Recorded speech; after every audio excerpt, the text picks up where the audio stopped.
अभी हाल ही में नगीना के सांसद चंद्रशेखर आजाद ने संसद में एक मांग उठाई, पृथक निर्वाचन की।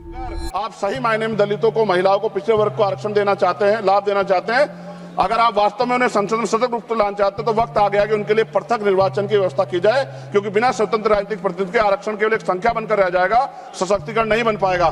सुनने में सिंपल लगता है, लेकिन ये डिमांड भारत के इतिहास का सबसे कंट्रोवर्शियल चैप्टर खोलती है। सोचो, भारत में चुनाव ऐसे हो कि तुम अपने एरिया के बेस्ट कैंडिडेट को नहीं, सिर्फ अपनी कम्युनिटी के कैंडिडेट को वोट दे सकते हो। यही है पृथक निर्वाचन, सेपरेट इलेक्टोरेट। और हैरानी की बात ये है, ये आइडिया नया नहीं है, बल्कि भारत के इतिहास का सबसे डेंजरस एक्सपेरिमेंट रहा है। इसकी शुरुआत हुई 1909 में, इंडियन काउंसिल एक्ट 1909, जिसे मॉडल मिंटो रिफॉर्म भी कहते हैं। इसमें पहली बार मुसलमानों के लिए अलग इलेक्टोरेट बनाया गया। ब्रिटिशर्स बोले कि हम माइनॉरिटी को रिप्रेजेंटेशन दे रहे हैं, लेकिन असली मकसद क्या था? Divide and rule. अगर लोग धर्म और जाति में बटे रहेंगे तो अंग्रेज आराम से रूल करेंगे। फिर आया 1919, गवर्नमेंट ऑफ इंडिया एक्ट 1919। अब ये जो सिस्टम है, इसको और फैलाया गया। 6 एंग्लो इंडियंस और यूरोपियंस, हर ग्रुप के लिए अलग रिप्रेजेंटेशन। मतलब अब इलेक्शन डेवलपमेंट पर नहीं, आइडेंटिटी पर होने लग गए। फिर आया 1932, कम्युनल अवार्ड, जहाँ पर दलितों के लिए भी अलग निर्वाचन की बात हुई। यहाँ पर दो लोग टकराए। पहले थे डॉक्टर भीमराव अंबेडकर, दूसरे थे महात्मा गांधी। भीमराव अंबेडकर का कहना था कि हमें अपनी पॉलिटिकल वॉइस चाहिए, और वहीं महात्मा गांधी कहते थे कि ये देश को तोड़ देगा, इससे सोशल डिवीजन होगा। और फिर हुआ एक कंप्रोमाइज,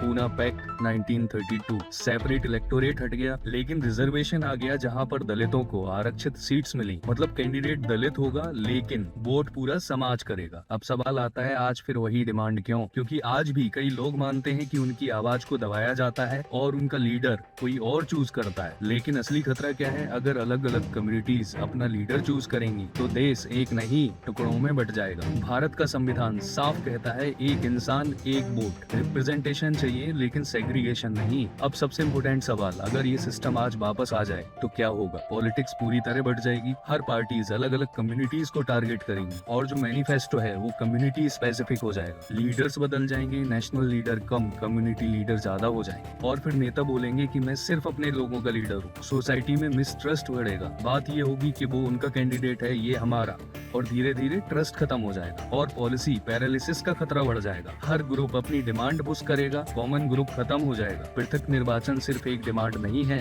ये वही रास्ता है जिसे भारत ने आजादी के बाद जानबूझकर ठुकराया था। क्योंकि सवाल ये नहीं है कि कौन जीतेगा, सवाल ये है कि हम साथ रहकर जीतना चाहते हैं या अलग होकर हारना।